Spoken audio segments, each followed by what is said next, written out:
দাদু, তোমার মোটা ফ্রেমের চশমাটা কোথায় রেখে এসছো? আজকে পরনি কেন? আর বলিস না, কাল ভেঙে গেছে। শোন দাদু ভাই, আমাদের সময় মাথায় শুধু বই ছিল, আর তোদের সময় আছে শুধু মোবাইল। আরে দাদু, এখনকার মোবাইলেই তো সব বই।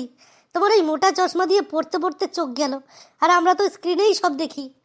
আরে বাবা, মোবাইল পড়ে পড়ে তোদের মাথাও গেছে। আমি যদি গুগল হই, তুই একটা ভুল টাইপ করা ক্যালকুলেটর। তুমি যদি গুগল হও তাহলে আপডেট দরকার। এখনকার ছেলেরা এআই চালায়, আর তুমি এখনো ল্যান্ড ফোনেই ঘুরে বেড়াচ্ছ। কি বললি? আমি ল্যান্ডফোন না, আমি তোদের ব্রেনের হটলাইন। তুমি হটলাইন না, তুমি লো ব্যাটারি ওয়ার্নিং। আর তুই সেই চার্জার, যেটা ঢোকালেই ফোন তো চার্জ হয় না, কিন্তু হাত পুড়ে যায়। আচ্ছা ঠিক আছে ঠিক আছে দাদু, ঝগড়া শেষ। চলো এবার একসাথে চা খাই। হ্যাঁ, বল আগে, কে বেশি বুদ্ধিমান? তুমি দাদু, তুমি সেরা, পৃথিবীর শ্রেষ্ঠ দাদু আমার তুমি।